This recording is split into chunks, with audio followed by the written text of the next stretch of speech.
अनिका, नक्श, सच सच बताओ, तुम्हारे पास ये पैसे कहाँ से? यहाँ पे कोई नहीं है। अनिका, छोड़ो ना, मैं वैसे भी बहुत थक गया हूँ। मैं बाद में बात करूँगा। बताओ, ये पैसे कहाँ से आए तुम्हारे पास? नक्श ने अनिका के चेहरे पर टेंशन वाला रूप देखा, लेकिन मन ही मन नक्श को ये सब बहुत अच्छा लग रहा था। पहली बार अनिका ने नक्श का हाथ पकड़ा था। पहली बार अनिका को नक्श ने इतनी चिंता करते हुए देखा था। अनिका को नक्श की ही चिंता थी ना? शायद। थोड़ा सोचने के बाद नक्श ने सोचा कि क्यों न अनिका के सामने अपना सच लेकर आया जाए। नक्श ने अनिका से कहा, अगर मैं ये कहूँ कि मैं बहुत बड़ी कंपनी का बॉस हूँ और ये पैसे मुझे कुछ, तो क्या तुम मेरा यकीन करोगे? नक्श की बात सुनकर तुरंत ही अनिका ने नक्श का हाथ छोड़ा और नफरत भरी नजरों से नक्श की ओर देखते हुए कहा, नक्श, मजाक करने की जरूरत नहीं। मुझे सच सच बताओ, ये पैसे कहाँ से आए? मैं बार बार नहीं पूछूंगी कि पैसे कहाँ से आए, और मेरे पास इतना टाइम भी नहीं है। और आई होप कि ये पैसे तुम्हारे पास लीगल तरीके से हैं। और अगर ये इनलीगल है ना, तो मुझे इन पैसे की कोई ज़रूरत नहीं है। मेरी कंपनी बर्बाद हो जाए तो हो जाए, आई डोंट केयर। और मुझे ना तुम्हारी वजह से किसी और मुसीबत में नहीं फंसना है। I am done. तुम्हें सिर्फ फिक्र करने की जरूरत नहीं।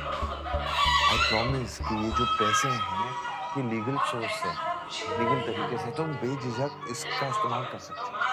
प्लीज इसे खर्च करो और अपनी यानी अंजी कॉर्पोरेशन घर से बाहर निकालो। अनिका अभी भी नक्श को शक की नजरों से दूर रही थी।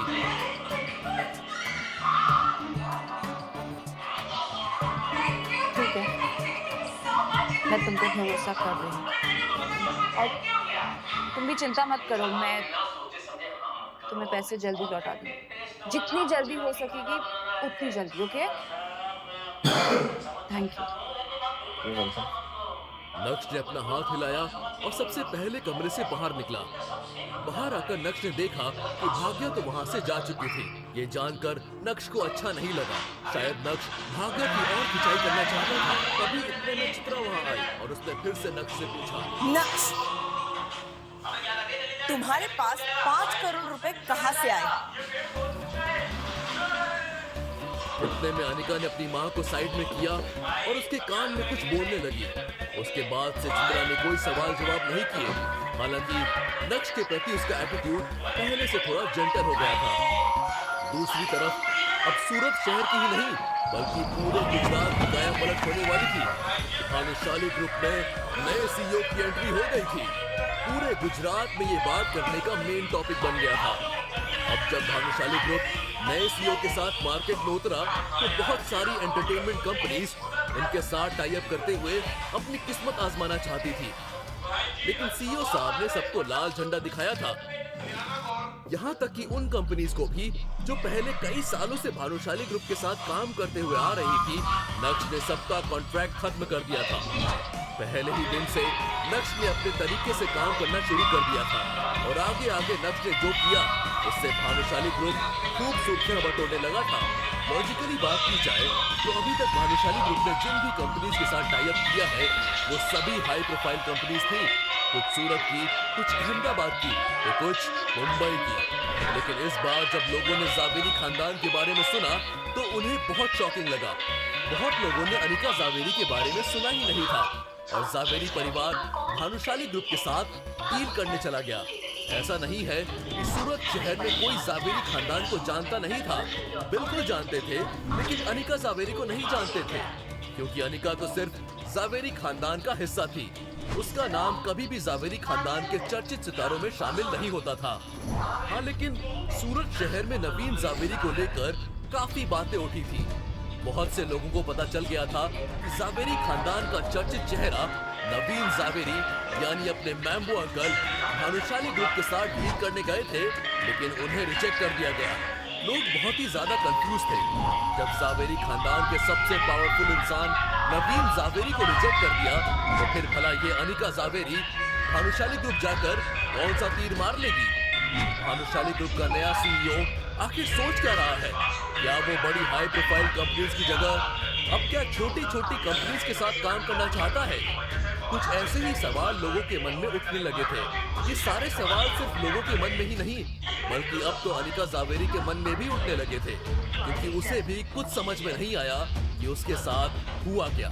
जिस दिन वो पार्टनरशिप की बात करने भानुशाली ग्रुप गई तो नए सीईओ से उसकी कोई मुलाकात नहीं हुई, लेकिन उसके हाथों में सीधा कॉन्ट्रैक्ट थमा दिया गया। सब कुछ बहुत स्मूथली हुआ, इतना स्मूथली कि अनिका को लगने लगा कि कहीं वो सपना तो नहीं देख रही है।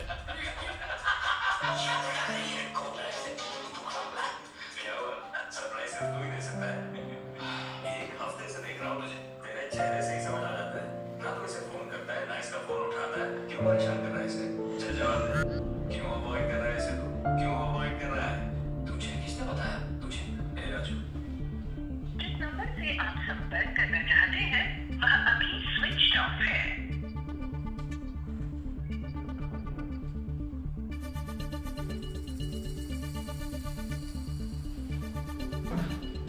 सूरत शहर का सबसे लग्जरियस होटल प्राइम स्टार को जावेरी खानदान ने पूरे दिन और पूरे रात के लिए बुक कर डाला था।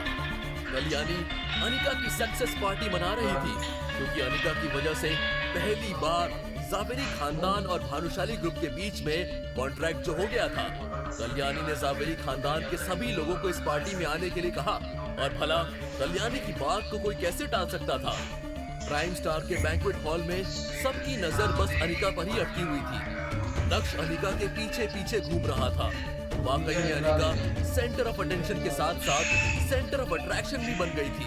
उसने जो जावेरी खानदान के लिए किया वो बहुत ही बड़ा कंट्रीब्यूशन था, और इस सेलिब्रेशन की मुख्य हकदार भी वही थी।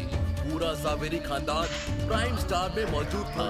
कल्याणी ने अपने परिवार की सेलिब्रेशन पार्टी को एंजॉय करने के लिए सूरत शहर के नामचीन लोगों को भी इनवाइट किया था, और ये सब इसलिए किया गया क्योंकि कल्याणी का सिर्फ एक ही मकसद था, सबको इस बारे में बताना कि अब जावेरी खानदान और भानुशाली ग्रुप पार्टनर्स हो गए। आज नक्श ने काफी अच्छे कपड़े पहने थे और वो बहुत हैंडसम लग रहा था। अभी नक्श चेयर पर बैठने ही वाला था, तभी उसे कड़क आवाज सुनाई दी। अरे भाई हटो। किसकी थी वो आवाज? क्या इस सेलिब्रेशन पार्टी में नक्श की बेइज्जती होने वाली थी? अगर हाँ, तो वो कौन करने वाला था? क्या अनिका नक्श की साइड लेगी, या फिर घमंड के मारे अनिका नक्श की तरफ देखेगी भी नहीं? अगर ऐसा हुआ तो फिर नक्श क्या करेगा? क्या नक्श भानुशाली ग्रुप और जावेरी खानदान के बीच का कॉन्ट्रैक्ट खत्म कर देगा, या फिर नक्श अपनी दूसरी चाल चलेगा? जानने के लिए सुनिए इंस्टा एम्पायर।